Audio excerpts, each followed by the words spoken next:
தமிழ்நாட்டில் வாக்காளர் சிறப்பு தீவிர திருத்த பணியினை இந்திய தேர்தல் ஆணையம் மேற்கொண்ட நிலையில் அதன் வரைவு வாக்காளர் பட்டியல் இன்று வெளியாகிறது. வாக்காளர் பற்றிய விவரங்கள் இணையதளத்திலும் பதிவேற்றப்படும் என தேர்தல் ஆணையம் தெரிவித்திருக்கிறது. வரைவு வாக்காளர் பட்டியலிலிருந்து 88 லட்சம் வாக்காளர்கள் நீக்கப்படக்கூடும் என எதிர்பார்க்கப்படுகிறது.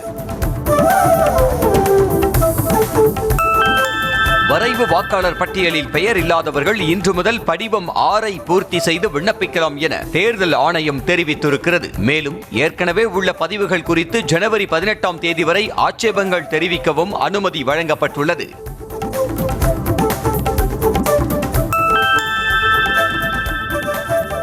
மக்களவையை தொடர்ந்து மாநிலங்களவையிலும் VBG ராம்ஜி மசோதா நிறைவேற்றப்பட்டது. நள்ளிரவு 12 மணியை கடந்தும் மசோதா மீதான விவாதம் நடைபெற்றது. எதிர்க்கட்சிகளின் கடும் எதிர்ப்புக்கு மத்தியில் மசோதா நிறைவேறியதாக மாநிலங்களவை தலைவர் CP ராதாகிருஷ்ணன் அறிவித்தார். மத்திய பிரதேசத்தில் உயர் வகுப்பை சேர்ந்தவரால் அவமானப்படுத்தப்பட்ட பழங்குடியின இளைஞரை வீட்டிற்கு அழைத்து பாத பூசை செய்த இரக்கமான அமைச்சரே மக்கள் விரோத மசோதாவை தாக்கல் செய்திருப்பது வேதனை தருவதாக எதிர்க்கட்சி தலைவர் மல்லிகார்ஜுன கார்கே தெரிவித்துள்ளார். மேலும் வேளாண் சட்டத்தை போலவே இதற்கும் மிகப்பெரிய போராட்டம் நடத்தப்படலாம் என்றும் அவர் எச்சரித்தார். மத்திய அரசு கொண்டு வந்துள்ள VBG ராம்ஜி மசோதாவுக்கு அதிமுக ஆதரவு தெரிவித்ததுடன் காந்தி பெயரிலேயே திட்டம் தொடர வேண்டும் என்ற கோரிக்கையை மட்டும் முன்வைத்தது. முன்னதாக VBG ராம்ஜி மசோதாவை நாடாளுமன்ற கூட்டுக்குழு ஆய்விற்கு அனுப்ப வேண்டும் என்ற கோரிக்கை மாநிலங்களவையில் குரல் வாக்கெடுப்பு மூலம் நிராகரிக்கப்பட்டது. VBG ராம்ஜி சட்ட மசோதா ஏழைகளின் வயிற்றோடு விளையாடுவதாக இந்தியன் யூனியன் முஸ்லிம் லீக் MP நவாஸ் கனி தெரிவித்துள்ளார். காந்தியினுடைய உயிரை பறித்த தத்துவத்தை கொண்டவர்கள் இன்றைக்கு காந்தியினுடைய பெயரை பறித்துவிட்டதாக மக்களவையில் கடுமையாக சாடியதோடு நாட்டின் வரலாற்றை அழிப்பதில் பாஜக குறியாக இருப்பதாக குற்றம் சாட்டினார். வளர்ந்த பாரத ஊரக வேலைவாய்ப்பு மற்றும் வாழ்வாதார உறுதியளிப்பு சட்ட மசோதா மாநிலங்களவையில் நிறைவேற்றப்பட்டதற்கு எதிர்ப்பு தெரிவித்து திமுக MPக்கள் தலைமையில் நள்ளிரவை தாண்டி நாடாளுமன்ற வளாகத்தில் போராட்டம் நடைபெற்றது. தேச தந்தை மகாத்மா காந்தியின் புகைப்படங்களுடன் கூடிய பதாகைகளை ஏந்திய MPக்கள் கண்டன முழக்கங்களை எழுப்பினர்.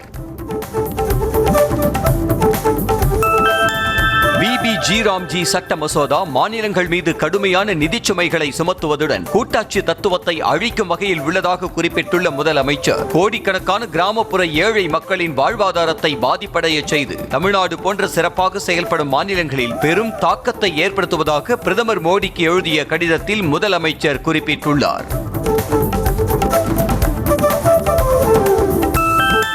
VBG ராம்ஜி என்ற புதிய சட்ட முன்வடிவை நடைமுறைப்படுத்துவதற்கு எதிர்ப்பு தெரிவித்து பிரதமர் மோடிக்கு தமிழ்நாடு முதலமைச்சர் MK ஸ்டாலின் கடிதம் எழுதியுள்ளார். தற்போது அறிமுகம் செய்யப்பட்டுள்ள இந்த சட்டத்தின் மூலம் வேலைவாய்ப்பை ஆண்டுக்கு 125 நாட்களாக அதிகரித்திருப்பது வரவேற்கத்தக்கது என்றாலும் அதன் மற்ற விதிகள் மக்கள் நலனுக்கு எதிராக உள்ளதாக தெரிவித்துள்ளார்.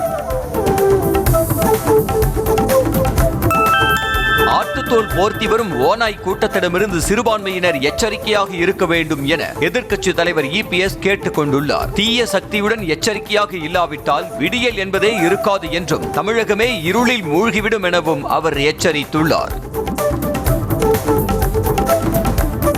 கூட்டணி என்பது தேர்தலுக்காக ஏற்படுத்தப்படும் ஒப்பந்தம் மட்டுமே என விளக்கம் அளித்திருக்கும் அதிமுக பொதுச் செயலாளர் எடப்பாடி பழனிசாமி கொள்கை என்பது கட்சியின் உயிர் மூச்சு போன்றது என தெரிவித்துள்ளார். கிறிஸ்துமஸ் விழாவில் பேசிய அவர் எத்தனை நெருக்கடிகள் எங்கிருந்து வந்தாலும் கொள்கையில் உறுதியாக இருப்போம் என கூறியுள்ளார்.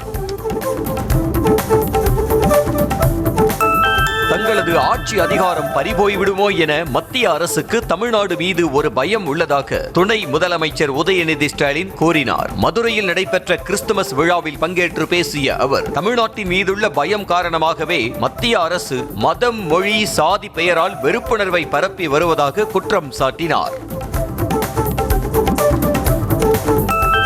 வேளாண் பிரதிநிதிகளை கொண்டு கவுன்சில் அமைப்பதாக கூறிவிட்டு தற்போது விவசாயிகளுக்கு எதிராக பொய் வழக்கு போட்டு திமுக அரசு கைது செய்து வருவதாக பாஜக மாநில தலைவர் நயினார் நாகேந்திரன் குற்றம் சாட்டினார். திருவண்ணாமலையில் பிரச்சாரம் செய்த அவர் பச்சை துண்டு அணிந்து கொண்டு சபரிமலைக்கு சென்றவர்களை எல்லாம் விவசாயிகள் என கருதி திமுக அரசு கைது செய்திருப்பதாக குற்றம் சாட்டினார்.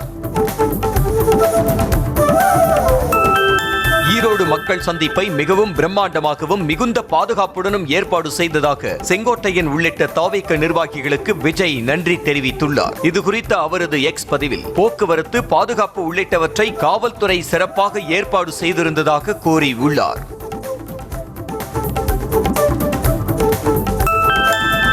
மகன் மோதலுக்கு இடையே தைலாபுரத்தில் நடந்த செய்தியாளர்கள் சந்திப்பின் போது ஜி.கே. மணி எழுதி கொடுத்ததை ராமதாஸ் அப்படியே பார்த்து ஒப்பிக்கும் வீடியோ வெளியாகி சமூக வலைதளங்களில் விவாதத்தை கிளப்பியுள்ளது. ராமதாஸை தாம் ஒன்றும் இயக்கவில்லை என ஜி.கே. மணி கூறி வரும் நிலையில் அதற்கு நேர்மாறாக வீடியோ வெளியாகியுள்ளது. கட்சியின் நலனுக்கும் கட்சி தலைமைக்கும் எதிராக செயல்பட்டு வருவதால் அடிப்படை உறுப்பினர் பதவியிலிருந்து ஏன் நீக்கக்கூடாது என்பது குறித்து ஜி.கே. மணி ஒரு வாரத்திற்குள் விளக்கம் அளிக்க அன்புமணி தரப்பு நோட்டீஸ் அனுப்பியுள்ளது. அன்புமணி மீது டெல்லி போலீசில் புகார் அளித்தது, அவதூறு பரப்பும் வகையில் பேட்டி கொடுத்தது ஆகிய குற்றச்சாட்டுகள் அவர் மீது சுமத்தப்பட்டுள்ளது.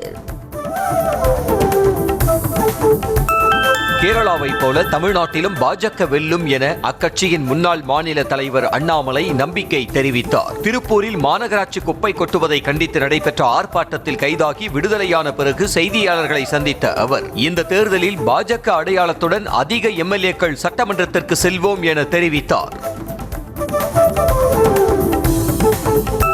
தமிழக நிதி அமைச்சராக இருந்த ஓபிஎஸ்க்கு தனது சொத்து விவரங்கள் கூட தெரியவில்லையா என உயர்நீதிமன்ற விசாரணையின் போது கேள்வி எழுப்பப்பட்டது. ராமநாதபுரம் எம்பி நவாஸ்கனி முறைகேடு செய்து தேர்தலில் வென்றதாக ஓபிஎஸ் தொடர்ந்த வழக்கு விசாரணைக்கு வந்தது. அப்போது எம்பி நவாஸ்கனி தரப்பில் ஓபிஎஸ்ஸிடம் குறுக்கு விசாரணை நடத்தப்பட்டது.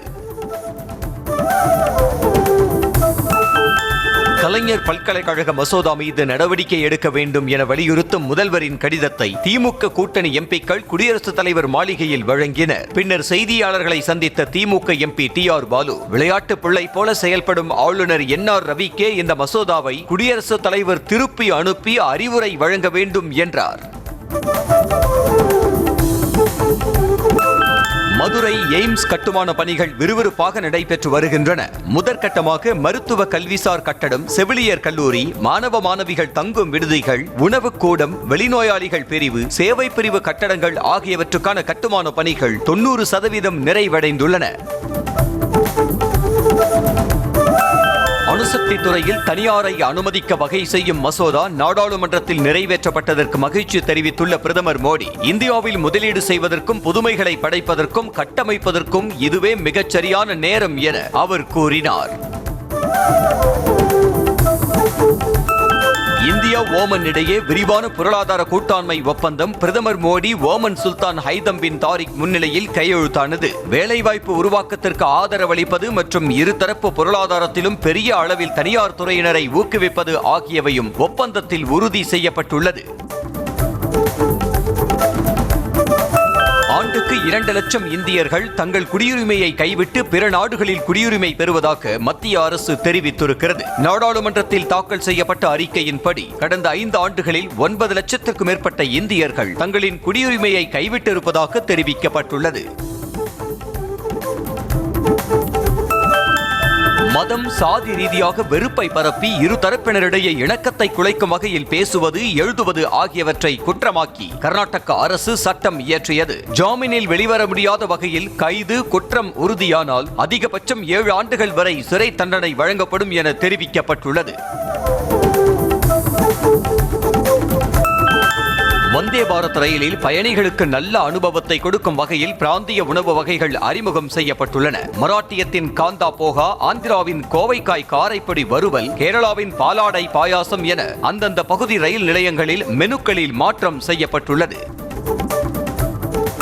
ஸ்னைடர் எலக்ட்ரிக் நிறுவனம் தமிழ்நாட்டில் 718 கோடி ரூபாய் முதலீடு செய்யும் புரிந்துணர்வு ஒப்பந்தம் முதலமைச்சர் மு.க. ஸ்டாலின் முன்னிலையில் கையெழுத்தானது. இதன் மூலம் சென்னை, கோவையில் உள்ள இந்த நிறுவனத்தின் ஆலைகள் விரிவாக்கம் செய்யப்படுவதோடு ஒசூரில் புதிய ஆலை அமைப்பதன் மூலம் 663 பேருக்கு வேலைவாய்ப்பு கிடைக்கும் என தெரிவிக்கப்பட்டுள்ளது. இளைஞர் அணியின் தென் மாவட்டங்கள் மற்றும் டெல்டா மாவட்டங்களுக்கான மண்டல மாநாடு ஜனவரி 24ஆம் தேதி விருதுநகரில் நடக்க உள்ளதாக தகவல் வெளியாகியுள்ளது. ஏற்கனவே திருவண்ணாமலையில் முதல் இளைஞர் அணி மண்டல மாநாடு நடந்து முடிந்த நிலையில் 2வது மண்டல மாநாட்டை விருதுநகரில் நடத்த முடிவு செய்யப்பட்டுள்ளதாக கூறப்படுகிறது. சட்டமன்ற தேர்தலில் போட்டியிடுவதற்காக விருப்ப மனு விற்றதன் மூலம் அதிமுகவில் இதுவரை 3 கோடி ரூபாய் கட்டணம் வசூலிக்கப்பட்டதாக தகவல் வெளியாகியுள்ளது. சென்னை ராயப்பேட்டையில் உள்ள அதிமுக தலைமை அலுவலகத்தில் 4வது நாளாக விருப்ப மனு விநியோகம் விறுவிறுப்பாக நடைபெற்றது. தாவிக தலைவர் விஜயின் ஈரோடு பேச்சு குறித்த கேள்விக்கு பால்வாடி கட்சிக்கெல்லாம் பவளவிழா கட்சி பதில் சொல்ல வேண்டிய அவசியம் இல்லை என அமைச்சர் சேகர் பாபு தெரிவித்தார். அம்பத்தூர் தொகுதிக்குட்பட்ட 8 அரசு பள்ளிகளைச் சேர்ந்த மாணவ மாணவிகளுக்கு இலவச மிதிவண்டிகளை வழங்கிய அவர் ஊராக போய் கூட்டம் நடத்துவது தாவிக எனவும், ஆனால் ஊர் முழுவதும் கூட்டம் நடத்துவது திமுக எனவும் தெரிவித்தார். குடியரசு துணைத் தலைவர் CP ராதாகிருஷ்ணனை அதிமுக முன்னாள் அமைச்சர் SP வேலுமணி நேரில் சந்தித்து உரையாடினார். குடியரசு துணைத் தலைவர் மாளிகையில் நடைபெற்ற இச்சந்திப்பின் போது அதிமுக MPக்கள் CV சண்முகம், தனபால் ஆகியோர் உடனிருந்தனர். முன்னதாக இவர்கள் நிதியமைச்சர் நிர்மலா சீதாராமனை சந்தித்து பேசினர்.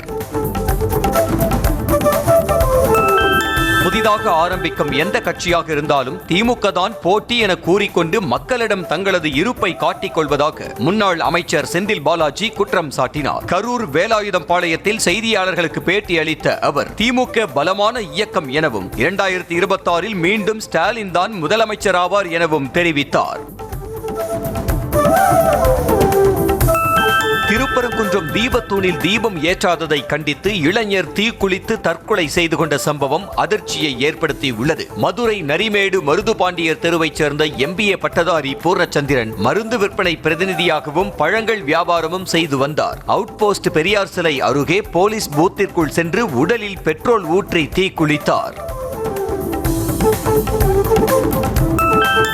தீபத்தூணில் தீபம் ஏற்றாததை கண்டித்து முருக பக்தர் தீ குளித்து உயிரிழந்த சம்பவத்திற்கு மாநில பாஜக முன்னாள் தலைவர் அண்ணாமலை இரங்கல் தெரிவித்துள்ளார். இதுபோன்ற வருந்தத்தக்க முடிவை பூர்ணச்சந்திரன் எடுத்திருப்பது மிகவும் வேதனை அளிப்பதாக தெரிவித்துள்ள அவர், இனி இதுபோன்ற முடிவுகளை எப்போதும் எதற்காகவும் யாரும் எடுக்க வேண்டாம் என வேண்டுகோள் விடுத்துள்ளார். தனி நீதிபதியின் நீதிமன்ற அவமதிப்பு வழக்கை எதிர்த்து தொடரப்பட்ட அனைத்து வழக்குகளையும் ஜனவரி 7ஆம் தேதிக்கு ஒத்திவைத்து உயர்நீதிமன்ற மதுரை கிளை உத்தரவிட்டுள்ளது. திருப்பரங்குன்றம் கார்த்திகை தீபம் விவகாரத்தில் நீதிமன்ற உத்தரவை பின்பற்றாத அதிகாரிகள் மீதான தனி நீதிபதியின் அவமதிப்பு வழக்கை எதிர்த்து வழக்குகள் தொடரப்பட்டன. ராமதாசும் அன்புமணியும் மீண்டும் இணைந்து செயல்பட்டால் தாம் கட்சியில் இருந்து விலக தயார் என பாமக கௌரவ தலைவர் GK மணி மீண்டும் உறுதிபட தெரிவித்துள்ளார். சேலம் சூரமங்கலத்தில் செய்தியாளர்களை சந்தித்த அவர், சேலத்தில் வரும் 29ஆம் தேதி நடைபெறவுள்ள கட்சியின் செயற்குழு மற்றும் பொதுக்குழு கூட்டத்தில் தேர்தலில் யாருடன் கூட்டணி என்பது குறித்து ராமதாஸ் அறிவிப்பார் என தெரிவித்தார். திருப்பூர் சின்னக்காளிப்பாளையத்தில் மாநகராட்சி கழிவுகளை கொட்டுவதற்கு எதிர்ப்பு தெரிவித்து நடந்த போராட்டத்தில் ஆதரவு தெரிவிக்க சென்ற பாஜக முன்னாள் மாநில தலைவர் அண்ணாமலையை போலீசார் கைது செய்தனர். 1 மாதமாக பொதுமக்கள் போராட்டம் நடத்தி வரும் நிலையில் அனுமதியின்றி போராட்டத்தில் ஈடுபட முயன்றதாக அண்ணாமலை கைது செய்யப்பட்டார். தூத்துக்குடியில் பசுமை தாமிர உற்பத்தி ஆலை அமைக்க அனுமதி கோரிய மனுக்களை பரிசீலிக்க உத்தரவிடக் கோரி சென்னை உயர்நீதிமன்றத்தில் வேதாந்தா நிறுவனம் தரப்பில் வழக்கு தாக்கல் செய்யப்பட்டுள்ளது. இதனை விசாரித்த நீதிமன்றம் ஸ்டெர்லைட் ஆலை கழிவுகளை அப்புறப்படுத்த கோரிய வழக்குடன் விசாரணைக்கு பட்டியலிட உத்தரவிட்டிருக்கிறது. நாகாலாந்து மாநிலத்தில் ரயில் தண்டவாளத்தில் மஹிந்திரா தார் காரை ஓட்டி சென்ற 65 வயது முதியவரை ரயில்வே போலீசார் அதிரடியாக கைது செய்தனர். கார் ரயில் தண்டவாளத்தில் சிக்கிக் கொண்ட நிலையில் யாருக்கும் காயமோ சேதமோ ஏற்படவில்லை என தெரிகிறது. வாகனத்தை மீட்ட ரயில்வே போலீசார் இதுபோன்ற செயல்களில் ஈடுபடுவோர் மீது கடும் நடவடிக்கை எடுக்கப்படும் என எச்சரிக்கை விடுத்துள்ளனர். இலங்கை அரசு உருவாக்க உள்ள புதிய அரசியலமைப்பு சட்டத்தில் கூட்டாட்சி முறையை இணைக்க வேண்டும் என்றும் அதற்கு இந்திய அரசு அதில் தலையிட வேண்டும் என்றும் விசிக தலைவர் திருமாவளவன் கோரிக்கை விடுத்துள்ளார். சென்னை தலைமைச் செயலகத்தில் முதலமைச்சரை சந்தித்த அவர் இந்த கோரிக்கை தொடர்பாக மத்திய அரசை வலியுறுத்தும்படி கேட்டுக் கொண்டார். அரசியல் கட்சிகளின் கூட்டங்கள் மற்றும் ரோட் ஷோக்களுக்கு நிலையான வழிகாட்டு நெறிமுறைகளை வகுக்க கோரிய வழக்குகளில் சென்னை உயர்நீதிமன்றம் இன்று தீர்ப்பளிக்கிறது. கரூர் துயரச் சம்பவங்களை தொடர்ந்து ரோட் ஷோ கூட்டங்களுக்கு வழிகாட்டு நெறிமுறைகள் வகுக்க உத்தரவிடக் கோரி அதிமுக, தவிக உள்ளிட்ட கட்சிகள் வழக்கு தொடர்ந்திருந்தன. டாஸ்மாக் முறைகேடு தொடர்பான வழக்குகளை சிபிஐ விசாரணைக்கு மாற்றக் கோரி சென்னை உயர்நீதிமன்றத்தில் வழக்கு தொடரப்பட்டுள்ளது. 2017 முதல் 2024 வரையிலான காலகட்டத்தில் லஞ்ச ஒழிப்புத்துறை பதிவு செய்த 41 வழக்குகள் தொடர்பான விசாரணையை சிபிஐக்கு மாற்றக் கோரி தாக்கல் செய்யப்பட்ட வழக்கை பழைய வழக்குகளுடன் சேர்த்து விசாரணைக்கு பட்டியலிட நீதிமன்றம் உத்தரவிட்டது. முட்டை சாப்பிட்டால் கேன்சர் வருமா என சமூக வலைதளங்களில் விவாதம் எழுந்ததை தொடர்ந்து நாமக்கல்லில் உள்ள கோழி பண்ணைகளில் உணவு பாதுகாப்புத்துறை அதிகாரிகள் திடீரென ஆய்வு மேற்கொண்டனர். 11 குழுக்களாக பிரிந்து நாமக்கல் மாவட்டத்தில் செயல்பட்டு வரும் 55க்கும் மேற்பட்ட கோழி பண்ணைகளில் ஆய்வு செய்தனர். நாமக்கல் மாவட்டம் பள்ளிப்பாளையம் கிட்னி விற்பனை தொடர்பாக மேலும் ஒரு இடைத்தரகரை சிறப்பு புலனாய்வு குழுவினர் கைது செய்துள்ளனர். ஈரோட்டைச் சேர்ந்த இடைத்தரகர் கார்த்திகேயன் கிட்னி விற்பனையில் மூளையாக செயல்பட்டு வெளிநாடுகளுக்கு அழைத்துச் செல்ல பாஸ்போர்ட் எடுத்துக் கொடுக்கும் பணியில் ஈடுபட்டது அம்பலமாகி உள்ளது. மேலும் 5 பேரை கனடா, மலேசியா மற்றும் இலங்கைக்கு அழைத்துச் சென்று கிட்னி எடுத்தது தெரிய வந்துள்ளது. கிளாம்பாக்கம் பேருந்து நிலையத்தில் நள்ளிரவில் செவிலியர்கள் போராட்டத்தில் ஈடுபட்டதால் பரபரப்பு ஏற்பட்டது. தேர்தல் வாக்குறுதியின்படி காலமுறை ஊதியம் வழங்க கோரி சென்னை சிவானந்தா சாலையில் உண்ணாவிரத போராட்டத்தில் ஈடுபட்டவர்களை இரவு 7:30 மணியளவில் போலீசார் கைது செய்து பேருந்தில் அழைத்துச் சென்று கிளாம்பாக்கம் பேருந்து நிலையத்தில் இறக்கிவிட்டனர். திருவள்ளூர் மாவட்டம் ஆர்கேபேட்டை அருகே அரசு பள்ளி சுற்றுச்சுவர் இடிந்து விழுந்து 7ஆம் வகுப்பு மாணவன் உயிரிழந்த நிலையில் அந்த பள்ளியில் அப்பகுதி எம்எல்ஏ சந்திரன் ஆய்வு மேற்கொண்டார். அரசு பள்ளி கட்டடம், சுற்றுச்சுவர், கழிவறை, சமையலறை உள்ளிட்ட இடங்களில் ஆய்வு மேற்கொண்ட அவர் 30 அடி உயர மேல்நிலை நீர்த்தேக்க தொட்டி மீது ஏறியும் ஆய்வு செய்தார். தஞ்சாவூரில் பட்ட பகலில் பள்ளியிலிருந்து வெளியே வந்த +2 மாணவனை மர்ம கும்பல் சரமாரியாக தாக்கி 2வீலரில் கடத்திச் சென்றதால் பரபரப்பு ஏற்பட்டது. வீரராகவ மேல்நிலை பள்ளியில் படித்து வரும் கீழவாசல் படைவெட்டி அம்மன் கோயில் தெருவைச் சேர்ந்த அந்த மாணவரை சிறிது நேரத்தில் அக்கும்பல் விடுவித்த நிலையில் வீடு திரும்பினார். நெல்லையில் மனைவியின் தற்கொலைக்கு காரணமான கணவரை கைது செய்ய வலியுறுத்தி உறவினர்கள் சாலை மறியல் போராட்டத்தில் ஈடுபட்டனர். கடையத்தைச் சேர்ந்த இசக்கி முத்துவுக்கும் களக்காடு தேவநல்லூரைச் சேர்ந்த சந்தன மாரிக்கும் திருமணம் நடைபெற்றது. ஆனால் கணவருக்கு வேறொரு பெண்ணுடன் தொடர்பு இருந்ததை அறிந்து தாய் வீட்டுக்கு சென்றவர் தற்கொலை செய்து கொண்டார். விருதுநகர் மாவட்டம் ராஜபாளையத்தில் ஜவுளி கடையின் முகப்பு பகுதி இடிந்து விழுந்ததில் மூதாட்டி உயிரிழந்த நிலையில் மற்றொரு பெண் காயமடைந்தார். திருவள்ளுவர் நகர் அருகே தாட்கோ காலனி ராஜ்குமார், மனைவி ஜெனிஃபர், இவரது பெரியம்மா மாரியம்மாள் ஆகியோருடன் ஆனந்தம் ஜவுளி கடையில் புத்தாடை வாங்கிவிட்டு திரும்பிய போது அக்கடையின் முகப்பு பகுதி இடிந்து ஜெனிஃபர், மாரியம்மாள் மீது விழுந்தது.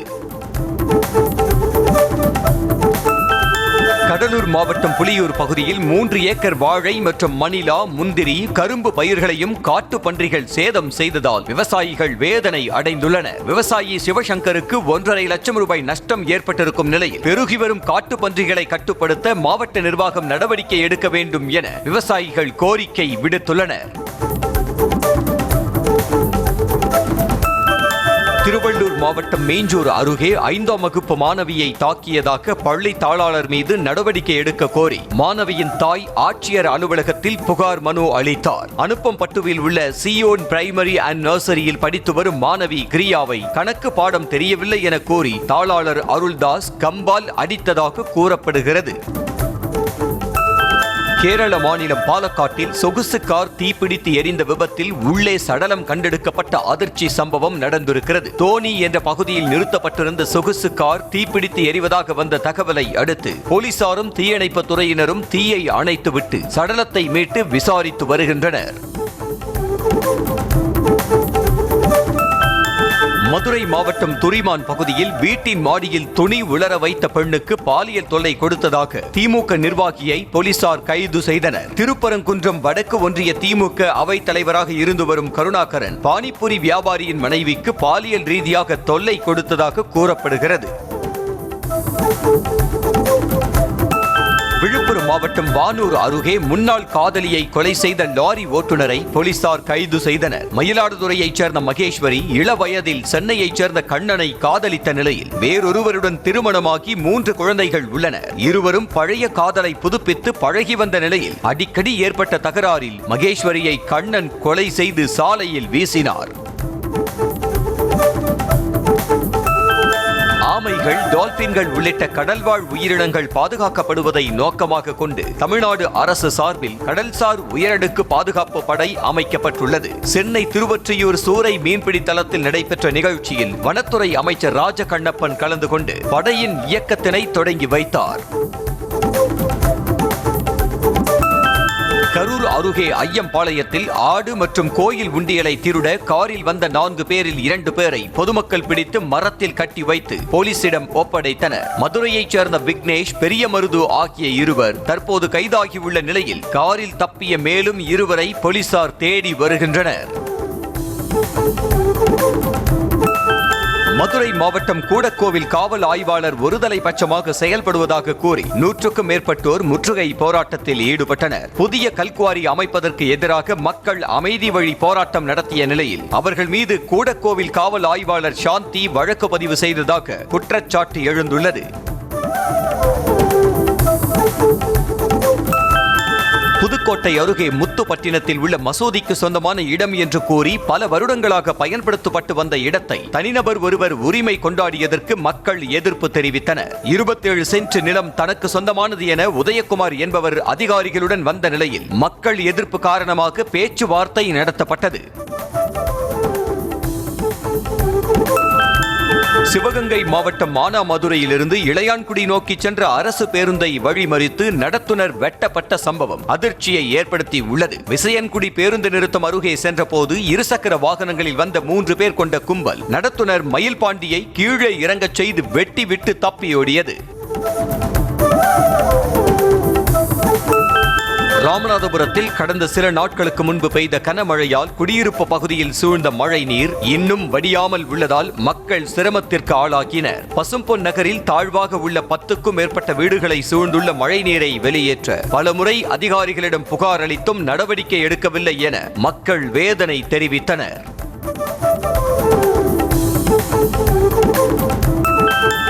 வேலூர் மாநகரில் தேவையான வளர்ச்சி பணிகளை மேற்கொள்ளவில்லை என கோரி மாநகராட்சி கூட்டத்திலிருந்து திமுக துணை மேயர் மற்றும் கவுன்சிலர்கள் 13 பேர் வெளிநடப்பு செய்தனர். 1வது மண்டலத்துக்குட்பட்ட 15 வார்டுகளில் கடந்த 3 ஆண்டுகளாக எந்த பணிகளும் மேற்கொள்ளாமல் திமுக மாநகராட்சி மேயர் சுஜாதா பாரபட்சம் காட்டுவதாக அவர்கள் குற்றம் சாட்டினர்.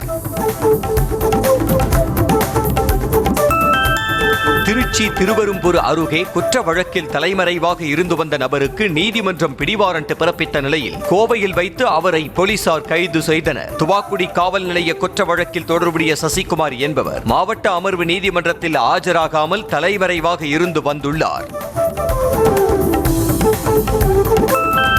விபத்து உள்ளிட்ட பேரிடர் காலங்களில் திறனுடன் விரைந்து செயல்பட்டு மீட்பு நடவடிக்கைகள் மேற்கொள்வதை உறுதிப்படுத்தும் நோக்கில் ரயில்வே நிர்வாகமும் அரக்கோணம் தேசிய பேரிடர் மீட்பு குழுவினரும் இணைந்து ஈரோடு ரயில் நிலையத்தில் ரயில் விபத்து ஒத்திகை நடத்தினர். இதற்காக இருப்பு பாதையில் ரயில் விபத்து நேரிட்டதை போல் ஏற்பாடு செய்து ஒத்திகை பார்க்கப்பட்டது. ராமேஸ்வரத்தில் கணவருடன் நடந்து சென்ற பெண்ணிடம் 4 பேர் கொண்ட கும்பல் பாலியல் சீண்டலில் ஈடுபட்ட சம்பவம் அதிர்ச்சியை ஏற்படுத்தியுள்ளது. மல்லிகா நகர் பகுதியில் பெண் நடந்து சென்ற போது 4 பேர் கொண்ட கும்பல் அவரது கணவரை தாக்கிவிட்டு பாலியல் தொல்லை தந்திருக்கிறது. இதில் அலறி போன அந்த பெண் அங்கிருந்து தப்பித்த நிலையில் நெஞ்சுவலி காரணமாக மருத்துவமனையில் அனுமதிக்கப்பட்டார். பெரம்பலூர் அஸ்வின் ஸ்வீட் சார்பில் கிறிஸ்துமஸ் பண்டிகை கேக் சிறப்பு விற்பனை தொடங்கியுள்ளது. ஒவ்வொரு ஆண்டும் கிறிஸ்துமஸை முன்னிட்டு புதிய வகை பிளம் கேக் மற்றும் பலகாரங்களை அறிமுகப்படுத்துவது வழக்கம். அதன்படியே இந்த ஆண்டும் வகை வகையான கேக்குகளும் பலகாரங்களும் குறைந்த விலையில் விற்பனைக்கு வந்துள்ளன.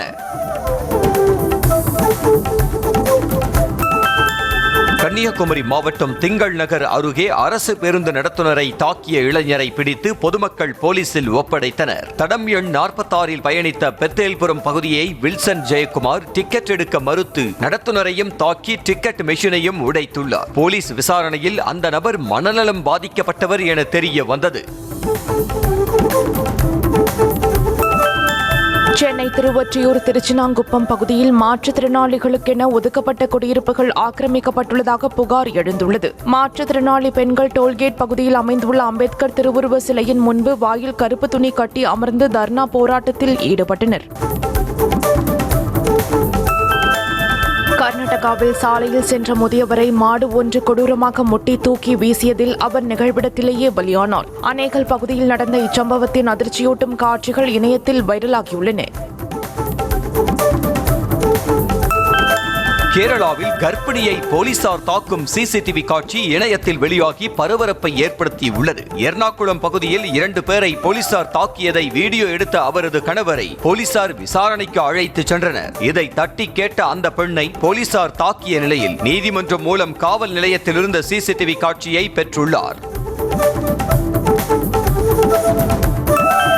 கர்நாடகாவில் திருடன் என நினைத்து வியாபாரியை தாக்கிய பொதுமக்களால் பரபரப்பு ஏற்பட்டது. பாகல்கோட் மாவட்டம் ஹூனகுண்டா நகரில் தொடர்ந்து திருட்டு சம்பவங்கள் அரங்கேறி வந்த நிலையில் சந்தேகத்திற்கிடமாக சுற்றி திரிந்த இளைஞரை பிடித்து உள்ளூர் மக்கள் தர்ம அடி கொடுத்தனர். தகவல் அறிந்து சென்ற போலீசார் அந்த இளைஞரை மீட்டு விசாரித்ததில் அவர் வெளியூர் வியாபாரி என்பது தெரிய வந்தது.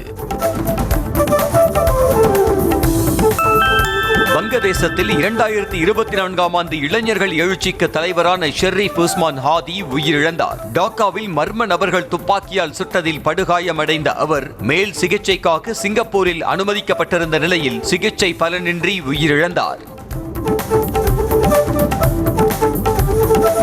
வங்கதேச எழுச்சி போராட்ட தலைவரும் இன்கிலாப் மஞ்சின் செய்தி தொடர்பாளருமான ஷெரீப் உஸ்மான் ஹாதி மர்ம நபர்கள் தாக்குதலில் சிகிச்சை பலனின்றி உயிரிழந்ததை தொடர்ந்து டாக்காவில் உள்ள டெய்லி ஸ்டார் நாளிதழ் கட்டடம் மீது தாக்குதல் நடத்தப்பட்டது. போராட்டக்காரர்கள் நாட்டின் மிகப்பெரிய நாளிதழான டெய்லி புரோதம் ஆலோவின் அலுவலகத்தையும் சேதப்படுத்தினர். வங்கதேச இளைஞர்களின் எழுச்சி போராட்ட தலைவர் ஷெரீப் உஸ்மான் ஹாதியின் கொலை குற்றவாளிகள் இந்திய எல்லைக்குள் தப்பிச் செல்வதை தடுக்க இந்தியாவின் ஒத்துழைப்பை வங்கதேசத்தின் இடைக்கால அரசு கேட்டுள்ளது. முன்னதாக தாக்குதல் நடத்தியவர்களுக்கு இந்தியாவுடன் தொடர்புள்ளதாக வெளியான குற்றச்சாட்டுகளை வெளியுறவுத்துறை கடுமையாக நிராகரித்திருக்கிறது. ரஷ்யாவின் ரோஸ்டோவ் பிராந்தியத்தில் உள்ள பட்டாய்ஸ்க் நகரில் உக்ரைன் நடத்திய ட்ரோன் தாக்குதலில் 3 பேர் கொல்லப்பட்ட நிலையில் 7 பேர் காயமடைந்தனர். நள்ளிரவு நேரத்தில் உக்ரைன் ராணுவம் நடத்திய தாக்குதலில் வீடு தீப்பிடித்து எரிந்து முற்றிலும் சேதமானது. இதனால் அப்பகுதி மக்கள் பதற்றத்துடன் வீடுகளிலிருந்து வெளியேறினர். ஊழல் குற்றச்சாட்டில் சிக்கிய அல்பேனியா அரசுக்கு எதிராக பல வாரங்களாக நிலவி வந்த பதற்றங்களை தொடர்ந்து நாடாளுமன்றத்தில் போராட்டத்தில் ஈடுபட்ட எதிர்க்கட்சிகள் காவல்துறையினருடன் கைகலப்பில் ஈடுபட்டனர். போராட்டத்தில் ஈடுபட்டவர்களை நாடாளுமன்றத்தில் இருந்து வெளியேற்ற முயன்ற பாதுகாவலர்களிடம் கைகலப்பில் ஈடுபட்டதால் பதற்றமான சூழல் ஏற்பட்டது. புத்தாண்டை வரவேற்கும் விதமாக அமெரிக்காவின் நியூயார்க்கின் டைம்ஸ் சதுக்கத்தில் அதற்கான ஏற்பாடுகள் தீவிரமாக நடைபெற்று வருகின்றன. புத்தாண்டுக்கு இன்னும் 12 நாட்களே உள்ள நிலையில் டைம்ஸ் சதுக்க பிளாசாவில் நடைபெற்ற ஒரு விழாவில் 2026 என்ற எண்கள் காட்சிப்படுத்தப்பட்டன. பிறர் பேசும்போதே சப்டைட்டிலுடன் உரையாடலை காட்சிப்படுத்தும் AI ஸ்மார்ட் கண்ணாடிகளை காது கேளாத மற்றும் செவித்திறன் குறைந்த மக்கள் கண்டுகளித்தனர். இது சைகை மொழி பெயர்ப்பாளர்களை முடிவுக்கு கொண்டு வரும் தொழில்நுட்பம் என கூறப்படுகிறது. இத்தாலிய பழங்கால ஆராய்ச்சியாளர்கள் ஸ்டெல்வியோ தேசிய பூங்காவில் கடல் மட்டத்திலிருந்து 2000 மீட்டருக்கும் அதிகமான உயரத்தில் உள்ள ஒரு செங்குத்தான பாறை முகத்தில் ஆயிரக்கணக்கான டைனோசர் கால் தடங்களை கண்டுபிடித்துள்ளனர். 200 மில்லியன் ஆண்டுகளுக்கு முன்பு பிளேட்டோசர்கள் என்று அழைக்கப்படும் நீண்ட கழுத்துள்ள டைனோசர்களால் இந்த தடங்கள் விடப்பட்டதாக நிபுணர்கள் நம்புகின்றனர். மழையால் பெருக்கெடுத்த கிரீன் ஆற்றின் வெள்ள நீர் வாஷிங்டனில் உள்ள கென்ட் நகரில் ஒரு குடியிருப்பு பகுதியை சூழ்ந்தது. மேலும் பல வாகனங்கள் பகுதியளவு தண்ணீரில் மூழ்கின. முன்னெச்சரிக்கை நடவடிக்கையாக அங்கு வசிக்கும் மக்கள் வேறு இடங்களுக்கு மாற்றப்பட்டனர். தென்னாப்பிரிக்காவுக்கு எதிரான 5வது மற்றும் கடைசி T20 போட்டி குஜராத்தின் அகமதாபாத்தில் இன்றிரவு 7 மணிக்கு நடைபெறுகிறது. 3 ஆட்டங்களின் முடிவில் இந்தியா 2-1 என்ற முன்னிலை வகிக்கிறது. இன்று நடைபெறும் போட்டியில் வெற்றி பெற்று இந்திய அணி தொடரை கைப்பற்றுமா என ரசிகர்கள் எதிர்பார்த்துள்ளனர். பார்வை மாற்றுத்திறனாளிகளுக்கான மகளிர் உலகக் கோப்பையை வென்று வரலாற்று சாதனையை படைத்த இந்திய மகளிர் அணி வீராங்கனைகளையும் பயிற்சியாளர்களையும் கிரிக்கெட் ஜாம்பவான் சச்சின் நேரில் அழைத்து பாராட்டு தெரிவித்தார். இலங்கையில் நடைபெற்ற இறுதிப் போட்டியில் நேபாள அணியை வீழ்த்தி இந்திய அணி சாம்பியன் பட்டம் வென்றது. துபாயில் இன்று நடைபெறும் ஜூனியர் ஆசிய கோப்பை கிரிக்கெட் அரையிறுதிப் போட்டியில் இந்தியா மற்றும் இலங்கை அணிகள் பல பரீட்சை நடத்துகின்றன. மற்றொரு அரையிறுதிப் போட்டியில் வங்கதேச அணி பாகிஸ்தான் அணியை எதிர்கொள்கிறது. அரையிறுதியில் வெற்றி பெறும் அணிகள் வரும் 21ஆம் தேதி நடைபெறும் இறுதிப் போட்டியில் மோத உள்ளன. நியூசிலாந்தில் நடைபெற்று வரும் வெஸ்ட் இண்டீஸிற்கு எதிரான டெஸ்ட் கிரிக்கெட் போட்டியில் டாம் லாத்தம் மற்றும் டெவன் கான்வே ஆகியோர் இணைந்து 323 ரன்களை குவித்து சாதனை படைத்தனர். நியூசிலாந்தில் இதற்கு முன்னதாக 1930இல் ஸ்டீவி டெம்ஸ்டட் ஜேக்கி மில்ஸ் இணைந்து 276 ரன்களை குவித்ததே அதிகபட்ச சாதனையாக இருந்தது. ஜஸ்பிரித் பும்ரா விமான நிலையத்தில் செல்ஃபி எடுக்க முயன்ற ரசிகர் ஒருவரின் போனை பறிப்பது போன்ற வீடியோ இணையத்தில் வைரலாகியுள்ளது. பும்ராவின் இந்த செயல் வலைதளத்தில் கலவையான விமர்சனங்களை பெற்று வருகிறது. பலர் பும்ராவுக்கு ஆதரவாகவும் சிலர் எதிராகவும் கருத்துக்களை பதிவிட்டு வருகின்றனர். அடுத்த ஐபிஎல் சீசனில் பிளே ஆஃப் சுற்றுக்கு Mumbai Indians, Royal Challengers Bengaluru, Rajasthan Royals மற்றும் பஞ்சாப் கிங்ஸ் ஆகிய அணிகள் முன்னேறும் என்று சென்னை அணியின் முன்னாள் வீரரான ரவிச்சந்திரன் அஸ்வின் கணித்துள்ளார். ஆச்சரியம் அளிக்கும் வகையில் அவர் சென்னை அணியை அந்த பட்டியலில் தேர்வு செய்யாதது ரசிகர்களிடையே விமர்சனத்திற்குள்ளாகியுள்ளது. இந்தியா தென்னாப்பிரிக்கா இடையிலான 4வது T20 போட்டி கடும் பனிப்பொழிவு காரணமாக ரத்து செய்யப்பட்ட நிலையில் BCCI-யை ரசிகர்கள் கடுமையாக விமர்சித்து வருகின்றனர். காற்று மாசு அபாய கட்டத்தை எட்டியுள்ள வட இந்திய நகரங்களில் போட்டிகளை திட்டமிடுவது வீரர்கள் மீது BCCI-க்கு கொஞ்சமும் அக்கறை இல்லை என்பதை காட்டுவதாக விமர்சித்துள்ளனர். இலங்கை கிரிக்கெட் அணியின் புதிய ஃபீல்டிங் பயிற்சியாளராக இந்தியாவைச் சேர்ந்த ஆர் ஸ்ரீதர் நியமிக்கப்பட்டிருக்கிறார். அடுத்த ஆண்டு நடைபெறும் T20 கிரிக்கெட் உலகக்கோப்பை வரை பயிற்சியாளராக தொடர்வார் என இலங்கை கிரிக்கெட் வாரியம் அறிவித்திருக்கிறது. ஸ்ரீதர் இந்திய கிரிக்கெட் அணியில் 7 ஆண்டுகள் ஃபீல்டிங் பயிற்சியாளராக பணியாற்றி இருக்கிறார் என்பது குறிப்பிடத்தக்கது. விஜய் நடிப்பில் உருவாகியுள்ள ஜனநாயகன் திரைப்படத்தின் 2வது பாடல் வெளியாகி வரவேற்பை பெற்று வருகிறது. தளபதி கச்சேரி என்ற பாடலை தொடர்ந்து ஒரு பெயரே வரலாறு என்ற வரிகளில் தொடங்கும் 2வது பாடல் வெளியாகியுள்ளது. இந்த படத்தின் இசை வெளியீட்டு விழா மலேசியாவில் பிரம்மாண்டமாக நடத்த திட்டமிடப்பட்டுள்ளது. நடிகர் சூர்யா தனது 46வது படத்தில் இணைந்து நடிக்கும் சக நடிகரின் குழந்தைக்கு தங்கச் செயினை பரிசளித்திருக்கிறார். இது தொடர்பான வீடியோ சமூக வலைதளங்களில் பரவி ரசிகர்களின் கவனத்தை கவர்ந்து வருகிறது. அஜித் நடிப்பில் வெளியான என்னை அறிந்தால் திரைப்படத்தின் வெற்றிக்கு பிறகு தனக்கு எதிர்மறை கதாபாத்திரங்களில் நடிக்க அதிக வாய்ப்புகள் வந்ததாக நடிகர் அருண் விஜய் சமீபத்திய நேர்காணல் ஒன்றில் கூறினார். ஆனால் தொடர்ந்து கதாநாயகனாகவே வளர முயற்சி செய்ததால் எதிர்மறை கதாபாத்திரங்களில் நடிக்க ஒப்புக்கொள்ளவில்லை என அவர் கூறினார்.